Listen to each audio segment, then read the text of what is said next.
Thanks for hanging in there. This is part 2. Okay, so in part 2, we're going to go backwards, okay? So here are the inverse trig derivatives that you just heard about in the derivative portion of this video.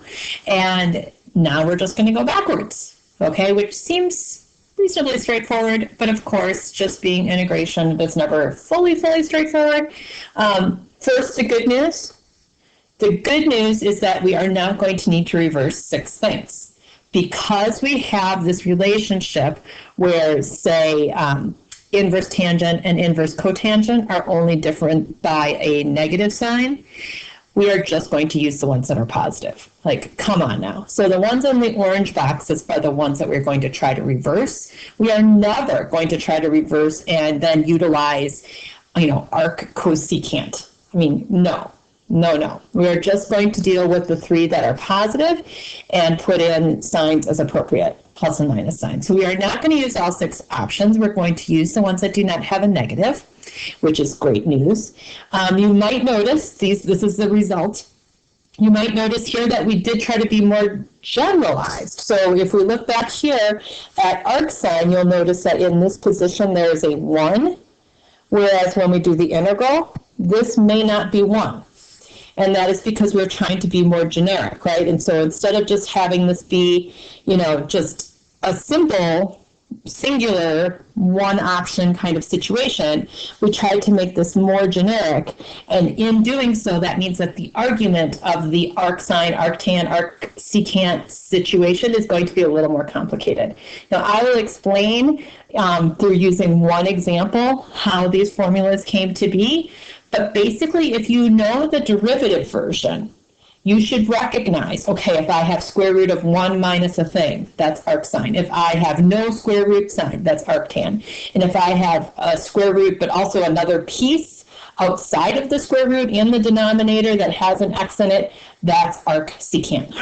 So the format kind of tells you which one it is in particular, and then if you're doing a lot of problems, you will get these in your mind, okay? So try not to stress too much. It's going to happen as you do the homework, okay? So obviously, if you're not doing the homework, it's not going to get in your head, but why would you do that, okay? So my second point, I already said, we have made some adjustments so that the 1 can be any constant A, which is great. Just as a teeny little side note, you will see times that you do not have the absolute value. You might see some solutions, I should say, not times in our book, like our solutions are consistent, my solutions are consistent, but if you were to say go to a different website trying to find like more problems to do, you might find some times where you don't see the absolute value in the third one, but honestly, arcsecant is not used that much. So try to focus most of your attention on the first 2 statements in this list. Now that said, of course, the third item is also a testable bit of knowledge. But AP questions that I have seen do not really focus on that. I think they're trying to avoid the fact, that there is sort of a debate about that absolute value thing. So they don't want to put that in a question because they know there's a debate. Okay?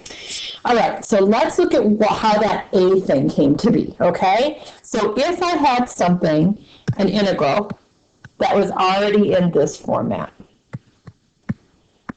okay, and I did not have the formula that I just showed you, okay, then I might say, well, it looks sort of like arcsine, except I have this extra constant, okay? So remember here that A is a constant, whereas U is a function of x. Blah, blah, blah with x in it. Okay, so just bear that in mind notation. I know they're both letters, but they are different kinds of entities. Okay, so here I would have the ability through my algebra skills to factor out an A squared, and that would leave me with 1 minus U squared over A squared.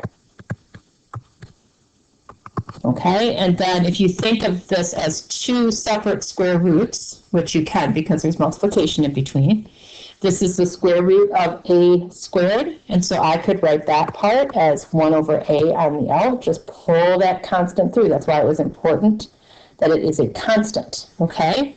And then I will have the integral of du, and 1 minus, that's right, this is U over A, quantity squared. Okay, and at this juncture, I would like to do a u substitution, but the variable in my problem is already u. So I need to make use of a different variable, and I like to go to w. When I've already used w. Plus, when you have a w substitution, you get to say dw, and then you need to, you get to think about Arthur and how great that was to watch when you were a kid. If you didn't watch Arthur as a kid, like, I don't even know. I'm sad for you. You really need to go back to your childhood. Do it over. Okay, so this is the same as 1 over a times u. Okay, so BTW, that was my substitution, right? That's the part that's inside of another function. And so my derivative here would be 1 over a du from the dw du. And so if I look back at my blue integrand here, it looks like I am lacking a 1 over a, which means I would need to multiply on the outside by a. And that's actually just Jim Dandy, because now these make a 1, and I'm going to have my work come down here in orange. Okay, this part is dw. The bottom is the square root of 1 minus w squared. Ba-boom! Because now that matches my knowledge from the first part of this lesson, the derivative part, that says, hey, that's arcsine. Okay, so I know that that is equivalent to arc sine of w plus a constant, and I look back at my cloud and I say, okay, that's arc sine of u over a plus c. So now if you look from the beginning to the end, can we switch that on both? I'm trying to show it at the same time. So if I start out with something that looks like this, it's going to be that, right? Which was this formula that I showed you at the beginning. Okay, so we could do a similar derivation, right? And do the little like adjustment for the constant, but that adjustment is going to come out as what I've shown you here. So I don't know that it's super illuminating to do that 2 more times, okay? But you can kind of at least maybe now believe in your gut, right? Why things happen the way that they do. Okay, so one small thing is that sometimes people will start just putting 1 over a in front of everything. Notice that for arcsine in particular, the 1 over a that shows up was canceled by another a. All right, so in arcsine that happens, in the other two it does not. If you are interested in that, go ahead and do it. It's a great thing. You could do this. It's a wonderful u substitution practice. Yes. Okay, now this lesson, the rest of this lesson is all just practicing. Okay, so I put the formula box here. No, you cannot have that formula box on any test. Don't even try. AP doesn't do it. We're not going to do it. All right, but we're going to learn this the way that it is best learned, in my opinion, which is through doing a lot of problems. And in particular, in this set of problems, we did try to mix in at least one problem that looks like it could be inverse trig, but it's not, because that's realistic, right? You rarely are going to get like a whole set of problems where it's like, guess what, this is the theme, other than when you're first learning it, right? When you're first learning an idea in a math class, it's like, here's a problem set of only this thing. As you do applications, stuff is mixed all together. Your AP test, things will be mixed all together. So we want to practice that as well as the new concept. Okay, now that said, problem number 1 is not the time to throw a curveball. So problem number 1 is indeed an inverse trig, and I noticed that because it looks like this guy, doesn't it? So in my substitution cloud, and you might not do this really with substitution, but maybe I call it an identification cloud. So in my formula over here, it mentions u and a, so it's like u is the x, which means du and dx are the same thing, one and the same, they're equivalent. And it looks like my a would be 4. Okay, so you might want to do like a little identification cloud, because that does help you to know what to write next. Okay, I'm following this, it's like a recipe. Ta-da. Okay, here it is in nicer writing. I always do nicer when I'm not recording. Okay, the next one also to me looks like arctan. Arctan is used the most, I think. I know I use it the most because I personally like arctan. Yes, I know it's weird that I have a favorite, but it's true. Okay, so here it looks to me like my u, the thing that has to have the variable in it, has to be from here. So u would be like 3x because u squared would be 9x squared. Okay, this is just me thinking. See a little thought bubble. Maybe that's what it is. It's not really a cloud, it's more like a thought bubble. Here I am. I look pretty good, right? Okay, then so u is that, u squared is that. Over here, this is where my a squared is, so a must be 4, because 4 squared is 16. And du, if I look at the top bit here, that's going to be 3 dx, and I am missing this 3 if I look at the integrand, so I need to put in a 3, balance it with a 1/3, and then I think I'm good to go, right?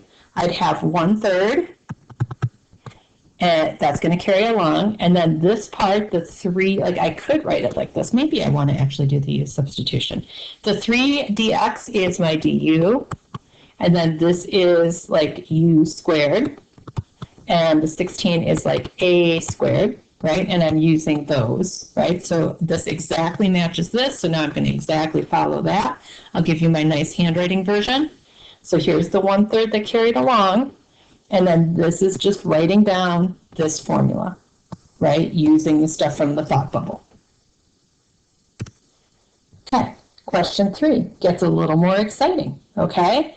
So here, it looks to me like I have an extra 2, right? And all of these have just like 2 terms, right?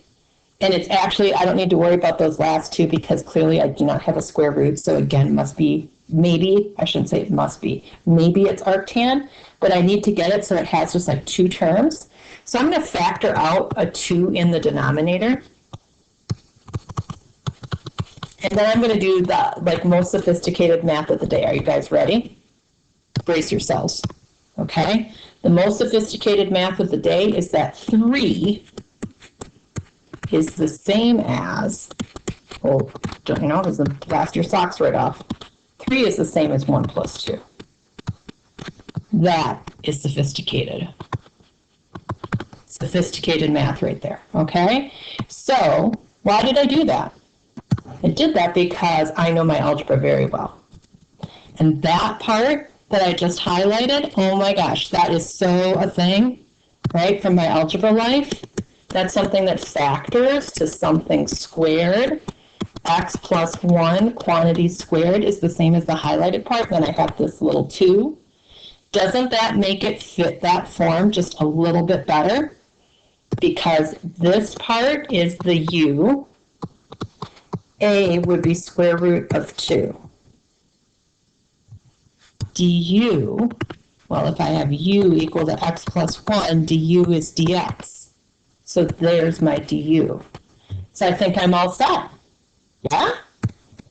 Okay. So here it is. Here's the rest of that guy. Just putting it into the formula that we have. The 1/2 is a multiplier that rides along. Take a look at that for as long as you need. Make sure you understand where everything went. Okay, the next one I think you can do on your own, question mark? What do you think? Which one does it look like? Should look most like arcsine to you.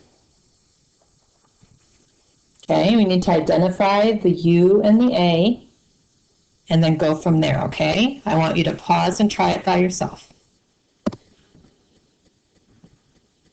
Okay, so hopefully this is the thought process you had. The A value has to be 3 to get something squared. 3 squared gives you the 9. The quantity 2x squared, 2x times 2x is 4x squared. So because of the du, you need to insert a 2 and balance it with a 1/2, right? So that this whole piece becomes du. And on the bottom, you have a squared minus u squared. Right? That fits everything. If you're ending up with a 2 out here, you're misunderstanding the insert and balance step. Okay, so make sure that you are cognizant of, I need to find this exact piece in the integrand and call that piece du. Okay, so if I need the 2 with the dx, you have to put the 2 with the dx, and then the reciprocal is what goes on the out. Okay? All right, question 5. Well, which one is this? There's not much mystery, guys. Okay, if you see something with an x on the out and a square root on the in, that has to be our arcsecant guy. Okay, I want you to try this one as well. This is fairly straightforward as these come, right? This is as good as it gets, right? Ones that look like right out of the formula box. Okay, give it a try. Please pause.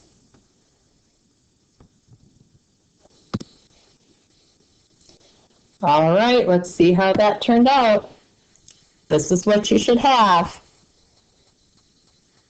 Super groovy.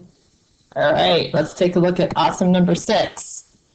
Okay, awesome number 6 is our warning to ourselves. This, oh my gosh, looks so arctan. But you guys, that does not, okay? So you have to be careful not to have like a sriracha sauce kind of situation here. Okay, I'm thinking right now of my dad. My dad is, you know, funny old guy. And my dad has this thing where he falls in love with certain condiments, right? So for a while it was this, oh, I forget what it's called, but it's like a seasoned salt kind of thing. Kind of like Mrs. Dash, but it wasn't Mrs. Dash, but something like that. So my dad was in love with that. Like he actually would travel with it, right? Like he'd get on an airplane and he'd bring his own little shaker along with him for any eating he was going to do on his trip. Okay, so that went on for a while, and then it was barbecue sauce. Okay, the man was obsessed with barbecue sauce. He's putting barbecue sauce on eggs. He's putting barbecue sauce on turkey sandwiches, right? Like just everything. And then it became sriracha sauce. Okay, so you see, the thing is with my dad, when he falls in love with a condiment, he thinks everything is a situation for that condiment.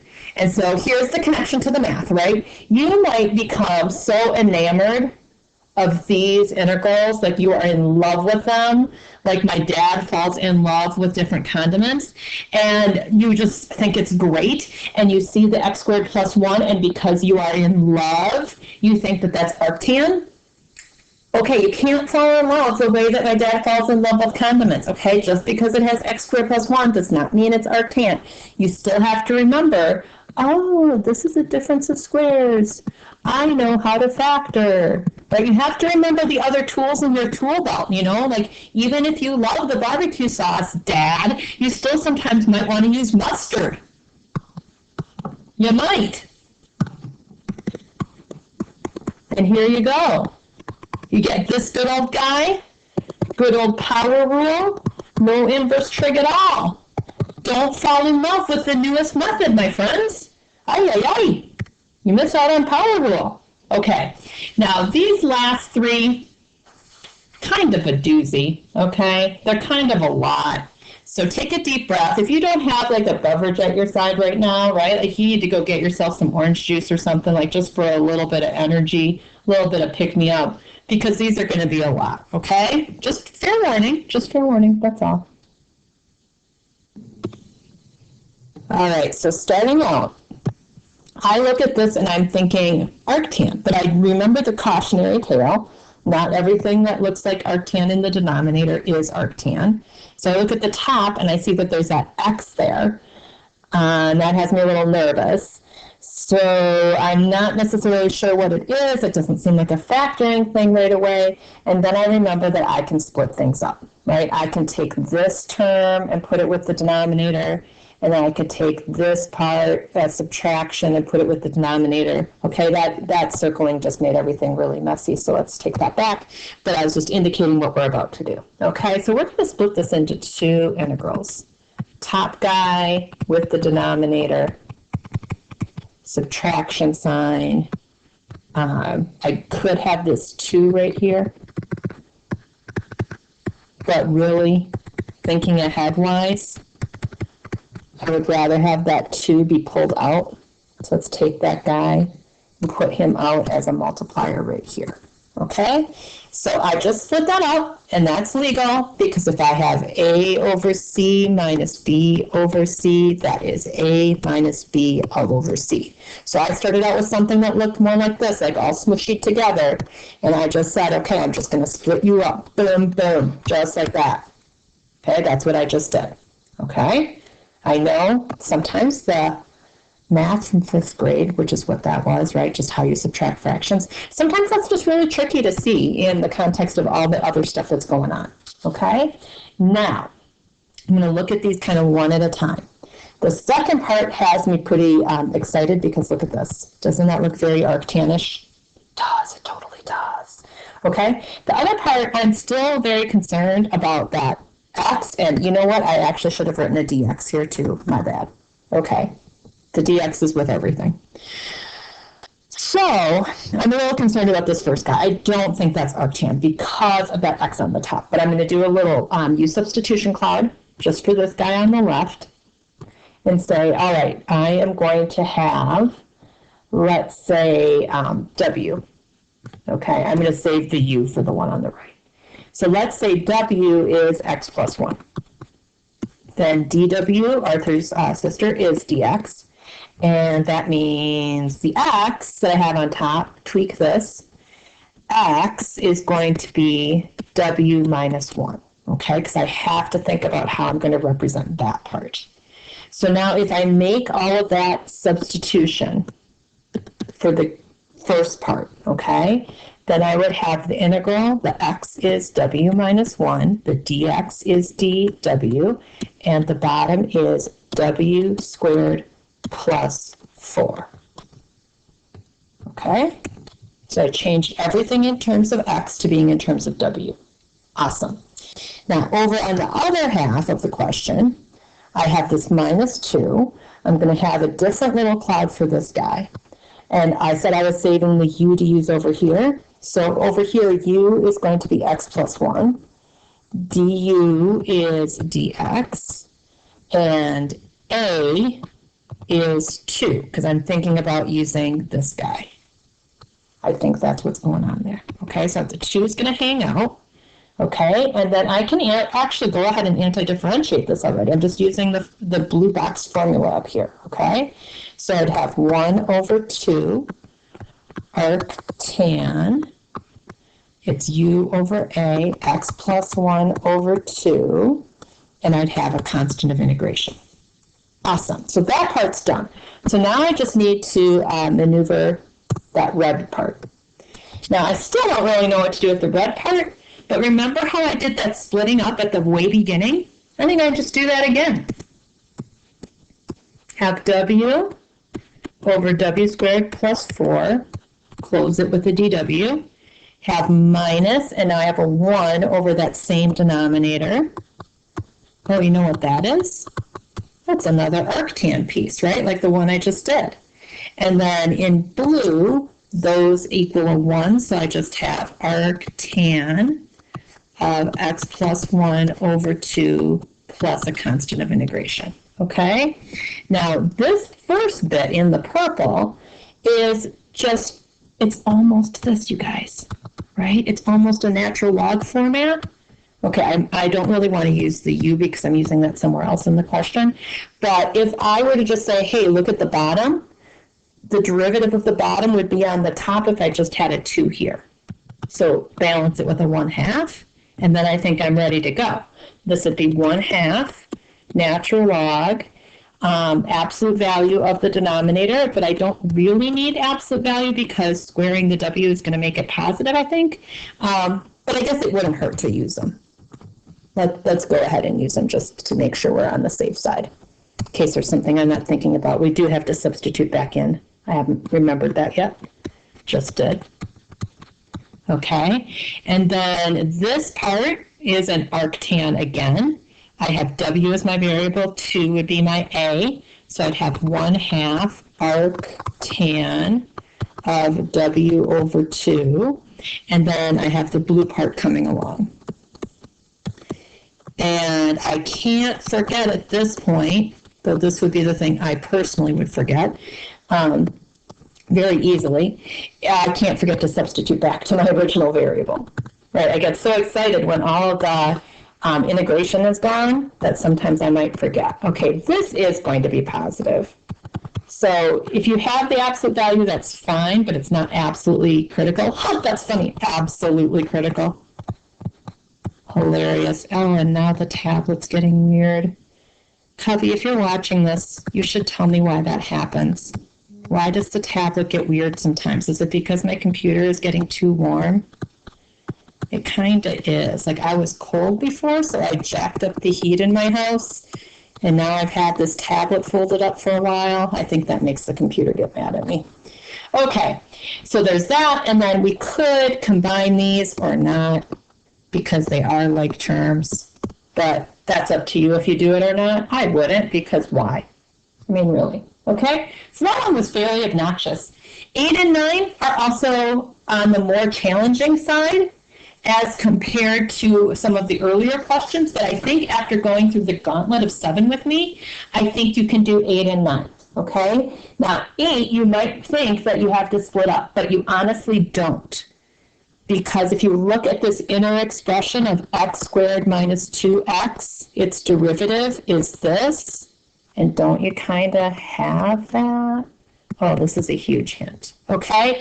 I'd like you to pause and give 8 and 9 a try, and then come back and check, and then you'll finally be done listening to me for today. Oh my gosh, this was forever.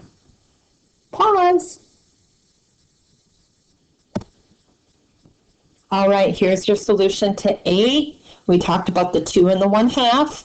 When you do that U substitution, you just get a power rule. Just power rule, guys. Okay, did you think it was arc sine? I hope not. Okay, if you did think that, something that you maybe glossed over, something you maybe glossed over was the fact that the constant squared is first, and this has the x squared first.